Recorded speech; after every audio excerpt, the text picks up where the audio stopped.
Palavra de Deus, 2 Coríntios, capítulo 2, versículo 5. Ora, se alguém causou tristeza, não o fez a mim, mas, para que eu não seja demasiadamente áspero, digo que em parte causou tristeza a todos vocês. Basta-lhe a punição imposta pela maioria, de modo que agora, pelo contrário, vocês devem perdoar e consolar, para que esse indivíduo não seja consumido por excessiva tristeza. Por isso, peço que vocês confirmem o amor de vocês para com ele. E foi por isso também que eu lhes escrevi, para ter prova de que em tudo vocês são obedientes. A quem vocês perdoam alguma coisa, eu também perdoo.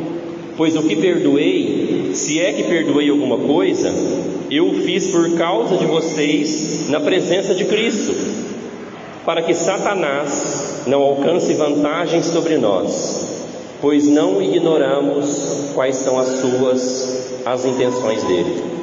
Vamos orar? Senhor Deus, que momento importante para falar de perdão, para falar de restauração, para falar de pecado. E sabemos que ninguém é convencido sem a ação do Teu Espírito. Então, Espírito Santo, faça o Teu trabalho para a glória do nosso Deus, por meio desse Seu servo falho aqui, em nome de Jesus. Amém.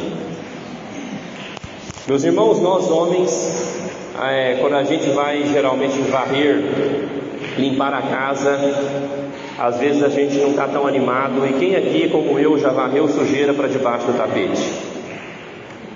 Não é? A gente vai ser muito trabalhoso varrer isso aqui tudo para fora, catar. A gente varre um pouquinho para debaixo do tapete, né? Mas, meus irmãos, a gente sabe que não vai dar certo, porque a esposa vai conferir e ela vai ver que está tudo sujo ali debaixo do tapete. Ou quando chega uma visita rapidamente, né? A gente varre para debaixo do tapete ali para a visita não ver. A gente esconde a sujeira, né? Esconde as coisas jogadas. Mas, meus irmãos, varrer sujeira para debaixo do tapete não dá certo. O problema é que é mais fácil, né? É mais fácil e a gente gosta de fazer isso. E hoje nós vamos ver que varrer sujeira para debaixo do tapete não pode. Na igreja não pode ser feito isso. Nós temos que resolver as nossas pendências. Casais, vocês têm que resolver as suas pendências. Igreja, temos que resolver as nossas pendências. Varrer a sujeira para debaixo do tapete não vai dar certo. E hoje, basicamente, o que esse texto vai nos mostrar é que a igreja é um corpo e nenhum membro que queira será amputado. Repito, a igreja é um corpo e nenhum membro que queira vai ser amputado. Ninguém. Jesus disse que a igreja é um corpo, e ele se coloca nessa analogia como se Jesus fosse o cabeça e nós somos o corpo. Mas você já percebeu que talvez você conheça alguma pessoa que já precisou amputar um membro? A maioria por causa de diabetes. Por quê? Porque não tem fluxo sanguíneo, né, naquele órgão, e daí acontece o que chama de gangrena. E se não tem fluxo sanguíneo, o tecido morre. E daí, se não amputa, outras partes do corpo não tem fluxo sanguíneo e outras partes do corpo também vão precisar ser amputadas. Então a amputação acontece porque quando já é tarde demais. Então, pessoas que têm diabetes, se cuidem, é algo sério. Mas, meus irmãos, como eu falei que a igreja é um corpo e cada membro tem as suas funções na igreja, os membros não podem ser amputados da igreja. A amputação dói demais. A amputação faz falta. Quando um membro é retirado da igreja, isso dói demais para a liderança, isso dói demais para toda a comunidade, porque todo mundo faz falta. Todo mundo é importante no corpo de Cristo. Todo mundo que foi salvo por Jesus é importante. Não tem ninguém melhor que outro na igreja. Na igreja só tem alguém que é especial. Quem é ele? O cabeça, Jesus. Todos são importantes. Mas só há amputação no corpo de Cristo se o membro doente não quer tratamento.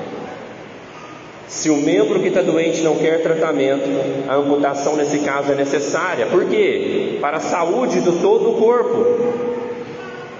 Mas, meus irmãos, o contexto aqui é que nós lemos que teve um membro na primeira carta de Coríntios que ele foi amputado do corpo. Eu quero contextualizar vocês para saber o que esse membro fez e o que aconteceu. Então você está em 2 Coríntios, vai para 1 Coríntios agora, que é a carta anterior, no capítulo 5. 1 Coríntios, capítulo 5. Segura segundo, né? E vai para a primeira. 1 Coríntios, capítulo 5. Olha o que aconteceu na igreja. Versículo 1.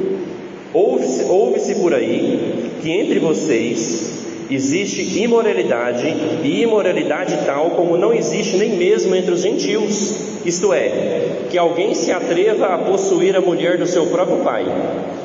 E vocês andam cheios de orgulho, quando deveriam ter lamentado e tirado do meio de vocês quem fez uma coisa dessas. Eu, na verdade, ainda que fisicamente ausente, mas presente em espírito, já sentenciei, como se estivesse presente, o autor de tal infâmia, em nome de nosso Senhor Jesus Cristo, reunidos vocês e o meu espírito, com o poder de Jesus, nosso Senhor, que esse tal seja entregue a Satanás para a destruição da carne, a fim de que o espírito seja salvo no dia do Senhor. Vocês entenderam? Tinha tanta imoralidade sexual dentro da igreja que teve alguém que teve a audácia, a coragem de ter um caso com a sua madrasta.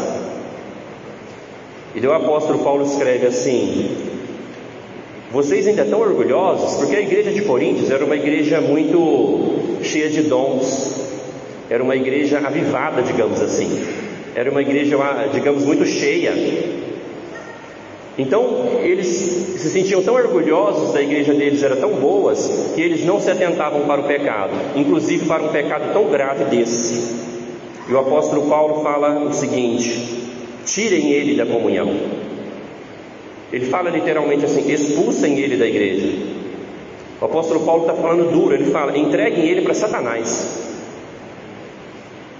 Ou seja, fora da comunhão, ele está fora da proteção espiritual da igreja. E o objetivo da disciplina de Paulo é para o bem dele, para que ele, ao apanhar de Satanás, digamos assim, a sua alma seja salva no dia do Senhor. Então esse é o contexto, meus irmãos. E agora é a hora desse irmão ser restituído à comunhão. Esse texto que nós lemos vai falar que agora é a hora de perdoar, agora é a hora de restauração da vida desse irmão. Então o apóstolo Paulo vem nos mostrando que a igreja, como corpo de Cristo, era um corpo místico de Cristo. O que é isso? Toda vez que alguém crê em Jesus, se converte, entrega a sua vida para Ele, você está unido a Cristo espiritualmente. Cristo é o seu Senhor, mas também o corpo de Cristo, você está unido a Ele. Não tem como você estar unido a Cristo, que é o cabeça da igreja, sem você estar unido ao restante dos membros, que também são parte do corpo de Cristo. Então vejam, meus irmãos, que o pecado desse homem, ele afetou toda a igreja. Você voltou para 2 Coríntios capítulo 2, olha o versículo 5. Ora, se alguém causou tristeza, não o fez a mim, mas para que eu não seja demasiadamente áspero, digo que em parte causou tristeza a todos vocês. Ou seja, o pecado desse irmão, ele causou tristeza a todo o corpo. Irmãos, o pecado ele causa tristeza. O pecado ele afeta não só a quem comete o pecado afeta também a família da gente. O pecado afeta também a igreja. Ninguém peca e recebe as consequências do pecado só para você. Todo pecado ele afeta alguém que está do meu lado. Todo pecado afeta a minha família. Todo pecado afeta a igreja, causa tristeza à igreja. Eu lembro, por exemplo, do meu pai, que bebia muito. Era ele que bebia, mas era toda a família que chorava. todo pecado afeta a família, todo pecado afeta a igreja. Meus irmãos, e o verdadeiro amor não se alegra se alguém está em pecado. Quando Paulo escreve a primeira carta, lembra do capítulo 13, quando ele fala o que é o amor? No versículo 6 ele fala assim: o amor não se alegra com a injustiça, mas se alegra com a verdade. O verdadeiro amor não se alegra com alguém estando em pecado. O verdadeiro amor se alegra quando as pessoas estão caminhando na verdade. Então, amigos de verdade são aqueles que confrontam os nossos pecados. Amigos de verdade são aqueles que querem que a gente caminhe na verdade, porque o pecado causa tristeza. Paulo está falando assim: ele causou tristeza não a mim, mas a quase todos. Meus irmãos, talvez você lembre do Velho Testamento, em Josué no capítulo 7, talvez você lembre do pecado de Acã. Josué estava levando o povo de Deus a alcançar a terra prometida, e Deus falou para Josué assim: eu vou dar vitória para vocês. E daí o povo foi para uma batalha e não teve vitória. E Josué pegou e achou estranho e questionou Deus: mas o Senhor não falou para nós que vai dar vitória? Mas tinha um homem chamado Acã, que numa das batalhas ele roubou o que Deus tinha que Deus não tinha permitido. Ele pegou despojos de guerra do povo inimigo, que Deus falou que não era para pegar nada do inimigo, e ele escondeu na sua tenda. Então Acã escondeu debaixo do tapete o seu pecado. E daí o povo foi para a batalha e não conseguiu vitória, por causa do pecado de quem? De Acã. Veja que a desobediência de um só homem afetou todo o povo de Deus, porque a consequência dos nossos pecados não afetam apenas a nós. Meus irmãos, então nós devemos ter essa consciência coletiva. Ninguém que está sendo salvo está sendo salvo sozinhos. Nós estamos sendo salvos juntos. A minha vida espiritual afeta a igreja. Se eu busco a Deus, se a minha família está forte espiritualmente, automaticamente a igreja é abençoada.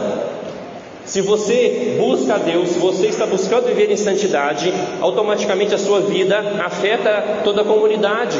Nós não estamos caminhando sozinhos rumo à terra prometida. Nós estamos caminhando junto com o povo de Deus. Meus irmãos, temos que ter essa consciência.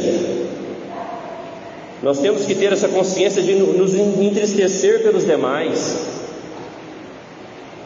Essa consciência de, se alguém está em pecado, a gente não criticar, a gente chorar pelos pecados, a gente chorar por outras pessoas que não estão caminhando na obediência a Deus. Olha no capítulo 2, no versículo 4, o que o apóstolo Paulo diz quando escreve para eles: porque eles escrevi no meio de muitos sofrimentos e angústias de coração, com muitas lágrimas. Veja que Paulo, quando ele está escrevendo para essa igreja, confrontando essa igreja, ele está chorando por essa igreja. Então nós temos que ter essa consciência de corpo, que a minha vida afeta espiritualmente a igreja. E se tem alguém que está caminhando fora do corpo, alguém que está caminhando em pecado, nós não devemos criticar, nós devemos chorar, nós devemos orar. Por quê? Quando um membro é afetado, dói todo o corpo. Assim a igreja tem que ter a concepção. Nós estamos caminhando juntos. Meus irmãos, mas nós vemos também agora a igreja como sendo a embaixada do reino de Deus. Esse irmão agora está sendo recebido de volta à comunhão. E a igreja, como embaixada do reino de Deus, ela tem a mensagem do reino. A igreja, ela tem os selos daqueles que são recebidos no reino. E a igreja também tem a cultura do reino. Então a igreja deve agir assim como Deus age. E como que Deus age em relação ao pecado, meus irmãos? Quando nós pecamos, como que Deus age? A Bíblia mostra duas facetas, digamos assim, do caráter de Deus. A Bíblia fala que Deus é misericordioso e compassivo. Deus ele tem misericórdia dos nossos pecados. Mas a Bíblia também vai falar em Naum, capítulo 1, versículo 3, a parte A diz: o Senhor é muito paciente, mas o seu poder é imenso. O Senhor não deixará impune o pecado, ou impune o culpado. Então, se a igreja tem a cultura do reino de Deus, se a igreja tem a mensagem do reino de Deus, a igreja deve agir como Deus age. E como que Deus age em relação ao pecado? Ele é misericordioso, mas Deus também não inocenta o pecado. Então, meus irmãos, como que nós vamos, como igreja, representar Deus na sua misericórdia e na sua disciplina contra o pecado? Como? Disciplinando aqueles membros que estão faltosos. Há pecados que precisam ser disciplinados pela igreja publicamente, como nesse caso de Coríntios, que estava acontecendo um incesto dentro da igreja. A igreja age disciplinando, a igreja age perdoando e acolhendo. A igreja existe para pregar o Evangelho, a igreja existe para administrar os sacramentos. A igreja existe como se fosse uma embaixada do reino de Deus. Então, quando a igreja prega o Evangelho do reino e as pessoas creem, elas se batizam. Seria como se fosse você receber o visto para você participar do reino de Deus. Já viu quando você vai pedir visto para entrar no país? Você vai na embaixada, eles carimbam o seu passaporte, você pode entrar lá. Então a igreja, como representante do reino de Deus, ela prega a mensagem do reino, ela batiza as pessoas como se fosse carimbando o visto delas, e a igreja oferece o sacramento da ceia, que seria a renovação do seu visto. Toda vez que você participa da ceia, você está renovando o seu visto, renovando a sua fé, renovando o seu compromisso com o reino de Deus. Mas a igreja também precisa, como agente do reino de Deus, disciplinar os seus membros faltosos. Uma igreja que não disciplina, que não confronta o pecado, ela não age de acordo com a cultura do reino de Deus. Porque nós vimos que Deus é misericordioso e Deus não inocenta o pecado. Então uma igreja que não exerce misericórdia, ela não representa o reino de Deus. Mas também uma igreja que não disciplina o pecado, ela não representa o reino de Deus. Jesus disse, apenas ouça em Mateus capítulo 18, versículo 17 e 19, ele disse: mas se ele se recusar a ouvi-los, conte à igreja, e se ele se recusar a ouvir também a igreja, trate-o como pagão ou publicano. Digo-vos a verdade, tudo que vocês ligarem na terra será ligado no céu, e tudo que vocês desligarem na terra terá sido desligado no céu. Também digo que se 2 de vocês concordarem na terra em qualquer assunto sobre o qual pedirem, isso lhes será feito pelo Pai que está nos céus.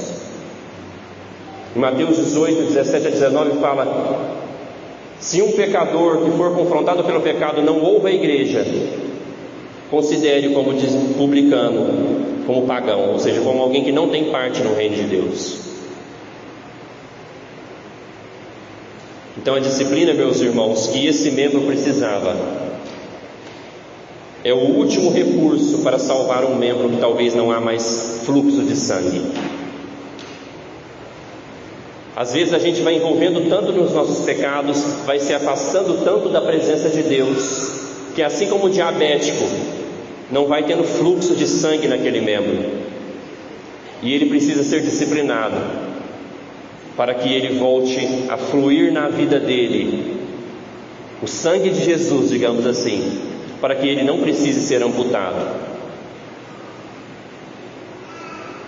Mas é interessante que Paulo ele fala para tirar aquele irmão da comunhão. Vocês lembram de 1 Coríntios 5? Para que ele seja entregue a Satanás, ou seja, fora da cobertura espiritual da igreja. Nós estamos mais suscetíveis aos ataques do inimigo. Fora da membresia, fora da comunhão, nós estamos mais suscetíveis aos ataques do inimigo. A igreja protege espiritualmente os seus membros. Seria como uma ovelha fora do rebanho. Vocês já viram aqueles vídeos que o leão está lá assim, ou o tigre? Eu gosto de ver esses vídeos do mundo animal. E daí ele ataca uma ovelha que está um pouquinho fora do rebanho. Seria mais ou menos assim: alguém fora da comunhão, alguém fora das orações da igreja, alguém fora do culto, alguém fora da ceia, alguém fora da palavra. Ela é uma ovelha fácil para o devorador. E veja que a recomendação de Paulo para eles é essa: tira ele da comunhão, para que o diabo pegue ele mesmo, para que ele sofra as consequências do seu pecado, mas para que a sua alma seja salva no dia de Cristo. Meus irmãos, será que nós podemos fazer isso hoje no século 21? Será que a gente pode disciplinar algum membro no século 21? O mundo totalmente egoísta. Uma vez meu irmão até me alertou: pastor, não pode fazer isso com os membros não, que dá processo para nós. Eles vão processar a gente na igreja. Será que nós podemos agir como Paulo orienta a igreja: expulsa esse irmão da igreja por causa dos pecados dele?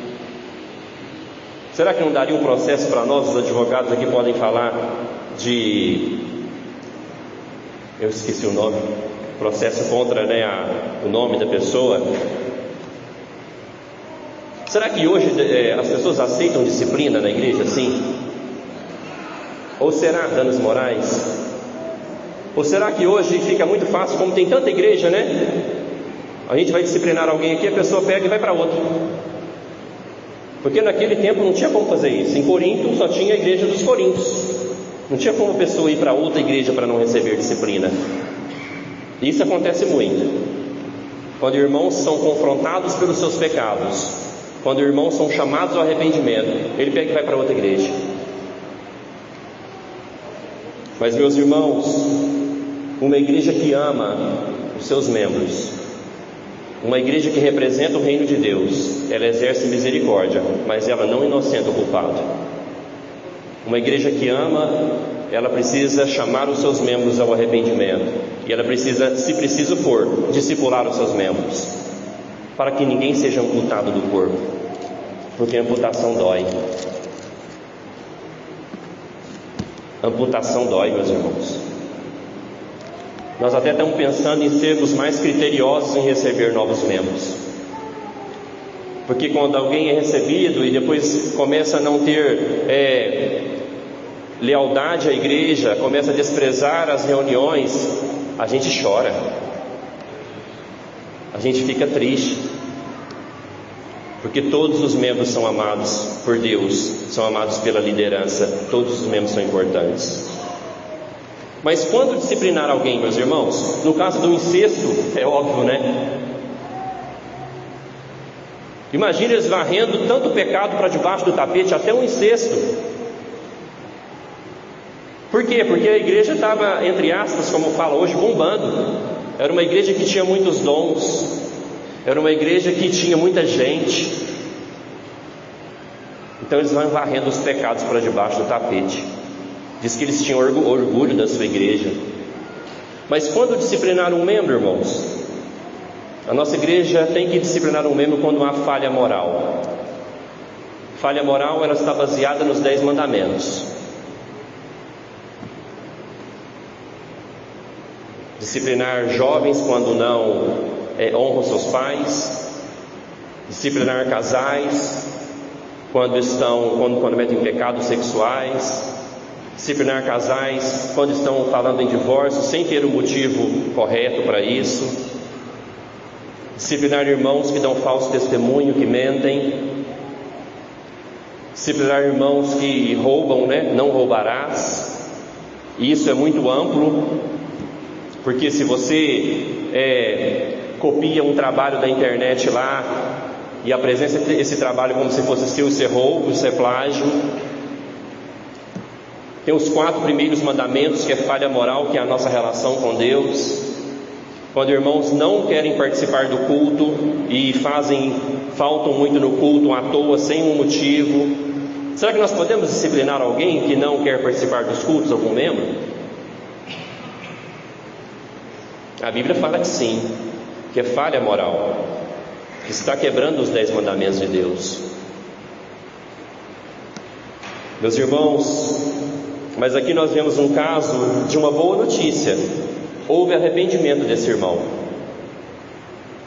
Esse irmão sofreu pelo seu pecado. A disciplina foi aplicada. Veja o versículo 6.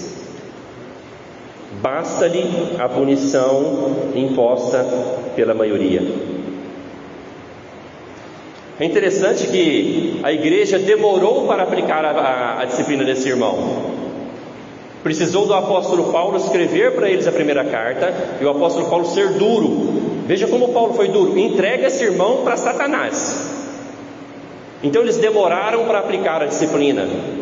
Eles varreram para debaixo do tapete por muito tempo, mas agora parece que eles estão demorando para receber ele de volta. Então o apóstolo Paulo fala: basta a punição que foi imposta pela maioria. Ele quer voltar, meus irmãos, ele está arrependido. Olha o versículo 7. A parte B vai falar, vou ler todo o versículo 7. De modo que agora, pelo contrário, vocês devem perdoar e consolar, para que esse indivíduo não seja consumido por excessiva tristeza. Meus irmãos, ele está triste agora. Ele está triste pelo seu pecado. E a Bíblia vai falar que justamente isso, o verdadeiro arrependimento nos causa tristeza pelo pecado. Hoje nós aprendemos aqui de manhã com o Guilherme que o pecado, ele, embora o verdadeiro arrependimento é uma nova postura, mas quando a gente cai em si do que a gente fez contra Deus, do que a gente fez contra a igreja, há uma excessiva tristeza na vida desse homem. Ele está triste.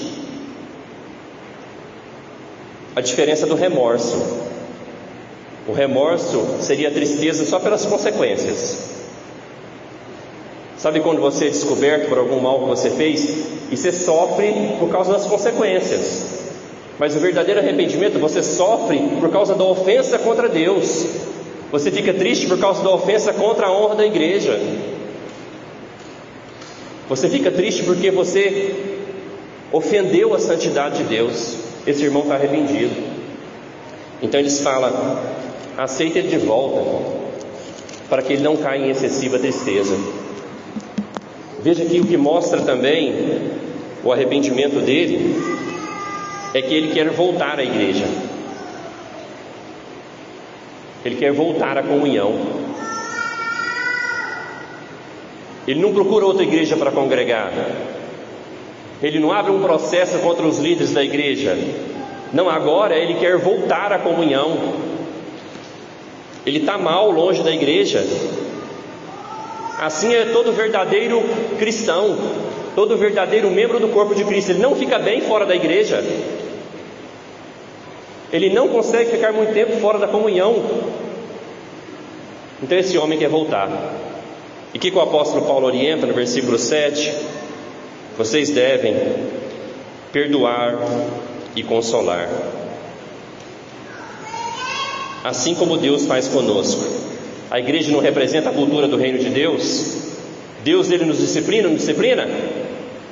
Deus nos perdoa? Deus nos perdoa e Deus nos consola. Então Paulo fala assim: agora é para vocês agirem de acordo com o que Deus fez conosco. É hora de vocês perdoarem, é hora de vocês consolarem esse irmão, é hora de receber ele de volta. Olha o que Paulo falou em Colossenses 3,13, apenas ouça: suportem-se uns aos outros e perdoem mutuamente, caso alguém tenha feito motivo de queixa contra outra pessoa. Assim como o Senhor perdoou vocês, perdoem também uns aos outros. Então Paulo fala: assim como Deus fez com cada membro da igreja, a igreja deve fazer com os membros faltosos. A igreja deve sempre perdoar. Sempre. Por quê? Porque Deus sempre nos perdoa. Mas a igreja, assim como Deus, só pode perdoar e trazer de volta à comunhão pecadores arrependidos. Por isso que eu disse no começo e pedi para vocês repetirem: só há amputação de um membro se ele quiser. se Ele não quiser que o fluxo de sangue corra mais ali nele. O fluxo de sangue seria o quê? A palavra, os sacramentos. Mas Paulo fala: é hora de vocês perdoarem esse irmão, porque ele está arrependido. Versículo 8 ele fala: por isso peço que vocês confirmem o amor de vocês para com eles. O verdadeiro amor disciplina o pecado, mas o verdadeiro amor também perdoa os arrependidos. Meus irmãos, essa liderança dessa igreja, nós amamos todos os membros, nós amamos vocês. Por isso nós precisamos pregar palavras como essa. Por isso talvez vai ser necessário nós chamarmos a sua atenção, disciplinarmos vocês. E se você estiver arrependido, todas as vezes nós vamos receber vocês. E eu espero que vocês ajam assim comigo também, se precisar, porque nenhum membro do corpo de Cristo pode ser amputado. Mas, meus irmãos, vamos pensar nesse caso. Quantos prejuízos esse homem causou à igreja? Quanta vergonha, como ele ofendeu. Receber um membro assim? Sim, sim e sim. Receber ele de volta. Falar para ele: bem-vindo à ceia novamente. Falar para ele: você está arrependido? Bem-vindo novamente. Nós chamamos. Nós estamos aqui agora para te consolar. Esse é o amor da igreja pelos membros. Mas, meus irmãos, veja que tudo acontece no coletivo nesse texto. A igreja é um corpo. O pecado causou tristeza em quase todos. Versículo 5. A punição foi imposta pela maioria. E agora Paulo fala: todos devem perdoar. Está vendo a coletividade do corpo de Cristo? O pecado causou tristeza em quase todos. Quase todos, porque tem gente que não importou muito não. A punição foi imposta pela maioria. E agora o perdão deve ser oferecido por todos. A igreja é um corpo. E é interessante que Paulo vai falar no finalzinho, no versículo 11, que agindo assim, Satanás não vai ter vantagem sobre a igreja. Olha o versículo 11. Para que Satanás não alcance vantagem sobre nós, pois não ignoramos quais são as suas intenções. O que Satanás quer, meus irmãos? Desunião. Satanás quer que nós não recebamos os membros. Satanás queria que aquele membro morresse de culpa, morresse de tristeza, fora da comunhão. O apóstolo Paulo fala: agindo assim, recebendo ele de volta, Satanás não vai ter vantagem sobre a igreja. Você sabia que Satanás ele tem intenções contra a igreja? Você sabia que Satanás tem intenções contra a sua família, contra o seu casamento?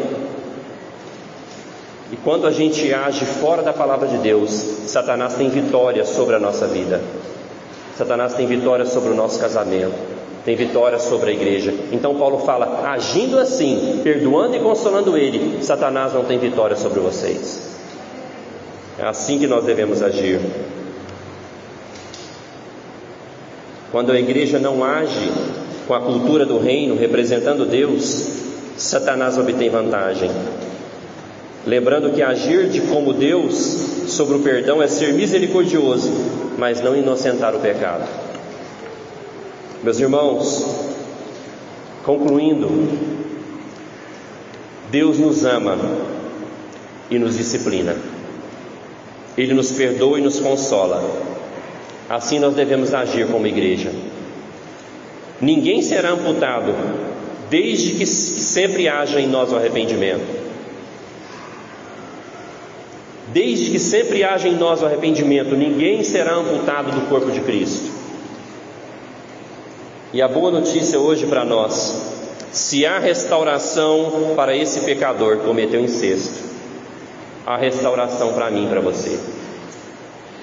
Há restauração para qualquer pecador. Há restauração, meus irmãos, para qualquer família. Há restauração para qualquer casamento que não está bem. Há restauração para qualquer filho que está caminhando em trevas. Esse texto vem para nos mostrar que um homem que cometeu incesto pode ser restaurado. Eu e você podemos ser restaurados, a nossa comunhão com Deus e a nossa comunhão com a igreja. Eu quero dizer ainda, você crê no cabeça do corpo? Você crê no Senhor Jesus, que é o cabeça desse corpo? Então, venha se unir a esse corpo. Você é bem-vindo na quarta igreja. Afinal, não há membros fora do corpo, não há membros fora da comunhão. Seja bem-vindo, se você crê no Senhor Jesus, a fazer parte desse corpo. E você que está aqui implantado já, você que é uma mão desse corpo, uma unha, talvez você fale: pastor, eu sou tão insignificante, eu sou só uma unha desse corpo. Se você é só uma unha, você é importante também. E eu quero te dizer, se preocupe com os demais membros desse corpo. Não viva a sua vida sozinho. Não viva a sua comunhão com a igreja apenas com um relacionamento de domingo à noite. Se relacione com os outros membros. Se você é uma mão, se relacione com um braço que está do seu lado. Se você é um braço, se relacione com um ombro que está do seu lado. Cuidado para você não viver a vida cristã como se você não fizesse parte desse corpo. Uma comunhão de apenas domingo à noite é muito pouco. Se relacione com os demais membros desse corpo. Se preocupe com os demais membros desse corpo. Se você perceber que tem um membro que está com diabetes e está quase faltando fluxo sanguíneo, quase está tendo uma gangrena nele, seja instrumento de Deus para abençoar ele, porque se ele for amputado vai fazer falta para todo o corpo. Nós vamos chorar se tiver alguma amputação nessa igreja. Então não viva só para você mesmo. Você está ligado a um corpo. Você não é cristão sozinho. Você está ligado a um corpo no qual Cristo é o cabeça. Preocupe-se uns com os outros. Chore pelos que estão afastados. Como o apóstolo Paulo fala aqui, eu escrevo para vocês chorando. Pessoas que estão afastadas, meus irmãos, quantas vezes nós choramos por eles para que eles voltem? Quantas vezes ao orarmos a gente chora diante de Deus, fala: Deus, por favor, não amputa ele não, traz ele de volta, ele faz falta aqui. Fui na casa do Davi esses dias e estava vendo um vídeo lá dessa igreja dos anos 2000. Muito interessante, dos anos 2000 aqui dessa igreja. E olhando ali muita gente que não está no meio de nós. Nós devemos chorar por eles, para que eles não sejam amputados. Porque se eles quiserem voltarem, como que nós vamos receber eles? De braços abertos. Se eles estiverem arrependidos, nós vamos falar para eles: venham, nós amamos vocês, nós estamos chorando pela volta de vocês. Meus irmãos, então lute pela edificação da igreja. Fora do corpo não há vida para ninguém. Fora da comunhão da igreja não há vida espiritual para nenhum membro do corpo. Fora da igreja, fora da comunhão, você vai entrar em gangrena e vai ser amputado. Fora do corpo, Satanás vai bater pesado em você.